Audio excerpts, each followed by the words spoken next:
And I remember one time, a sister came into the masjid. She came to do a dars. She wants to benefit. She wants to learn the deen of Allah. But she has a history. She has a past. Things that she's done in the past. But she's repented. And a person who repents in Islam, what does the deen believe regarding a person who repents? The one who repents has never done that sin in Islam. التائب من الذنب كمن لا ذنب له. The one who repents is like he's never done that sin before. You can't hold the person account for the past if he says to you, I repented. And the people have to understand this, brothers. If a person says to you, I did that in the past, that is the past. I am the children, I'm from the progeny of Adam. أنا ابن Adam.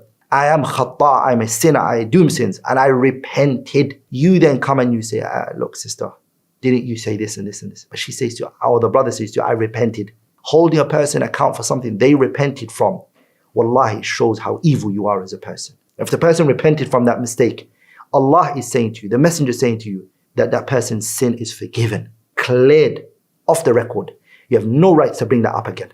You're not allowed to bring it. Even in the Quran, when Allah Ta'ala talks about the man speaking to his wife, when there's a conflict between the two of them, and she's in the wrong, for example, and the husband speaks to the wife and tells her, fear Allah Subhanahu Wa Ta'ala.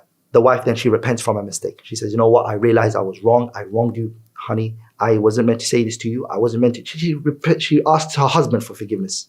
And she says, I'm come back to my senses, and I should have never done this, and I should have never said this, and I should have never acted in this way.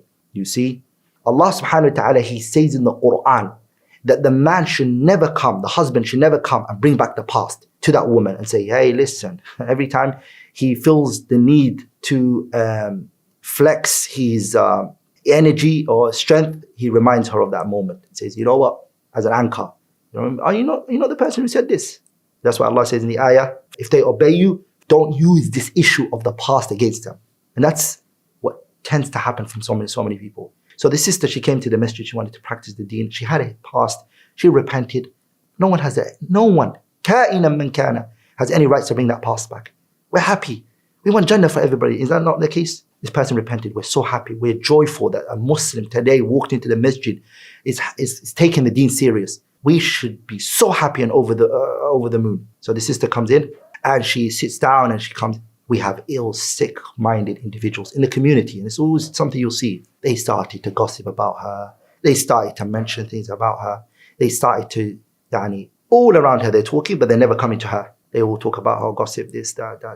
They're even passing on some of the past things that she did in her past. They're passing on in groups, WhatsApp groups. And the sister just can't keep up with it anymore. So she leaves off. And the place where she should have felt home, she should have been welcomed, she should have been shown, alhamdulillah, we're happy you're with us. Those people, what are they going to say to Allah Yawm al-Qiyamah when they stand in front of Him? When they've spread ghiba and namima and ifsad. You have to just remember that, what are you going to do Yawm al-Qiyamah when you come and you become a muflis? A muflis means a person who's bankrupt. The Prophet ﷺ said to the Sahabas, he said, أَتَدْرُونَ مَنِ الْمُفْلِس? Do you know the person who's a muflis?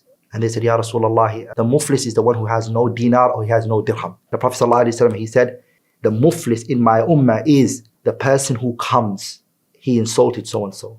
He has slandered so-and-so. He has hit so-and-so. He's taken the wealth of so-and-so. And the day of judgment, he's going to come. And those people he's wronged are going to be standing there waiting for him. They take all of his good deeds. All of the hard work that he put in, they're just going to be taking it. You see?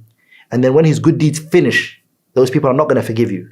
What are they going to do to you? They're going to start giving you their sins. They're going to say, Ya Rabbi, I still have more. He's been backbiting me even longer than that. Ya Rabbi, I still need more. But you have nothing to offer them because all your righteous deeds has been taken from you. So what happens? They give you all of their sins, if that's the amount. Or they give you some of their sins. Are you able to do that, brother? Are you able to do that, sisters? And this is something very common amongst the women. It's a matter that's very common amongst women, that they sit down and they gossip about another sister. Another example, and I'm mentioning these things, لأن the situation calls for it. Another example is a wife and a husband. For example, they have a conflict and the husband has committed a sin in the past, for example. And the sin, for example, gets exposed to this community. The husband repents, the wife acknowledges that her husband repented. She acknowledges it. The wife and the husband, they sort out their problem. The sin is now rectified by repentance. And alhamdulillah, everything is reassured. The husband repented. He mentioned that this is not going to happen from him again. And guess what? The community are bringing it up. Who are they truly going to hurt? They're going to hurt the wife. because her husband, his sins and his shortcomings, you're destroying a family. They have kids for each other, gossiping about this issue. They've repented. The man has repented from that sin. He's with his wife now. He's left that sin. He's left that wrongdoings. And it reminds me of the hadith of the woman who came to the Prophet ﷺ and she repented.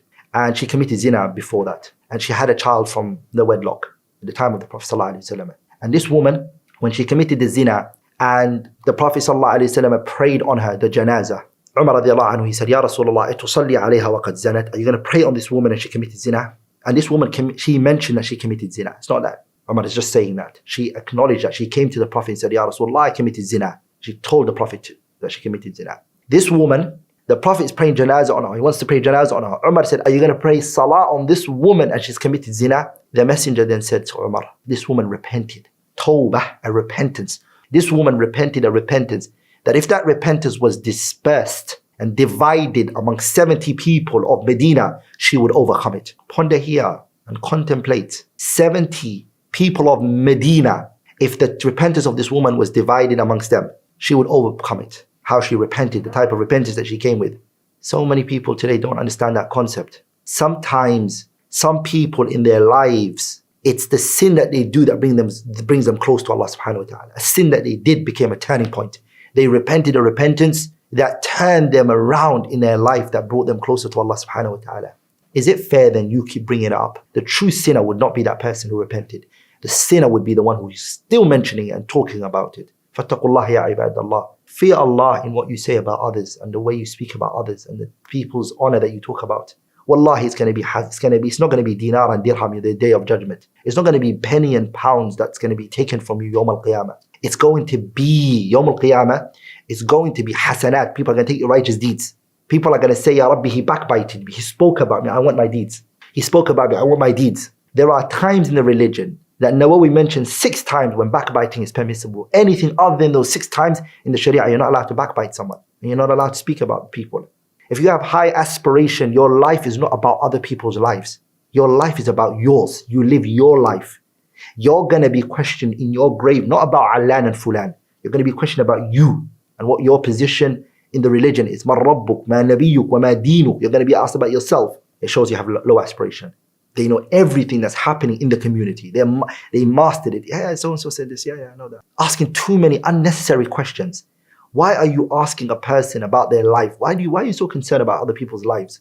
Indulging and plunging into debates and argumentation. There's some people just everything is a debate. Akhi, just listen and take it. Why are you always arguing for? You were told it's haram, khalas. You haven't got the knowledge to understand the discussion that the scholars are having in this matter.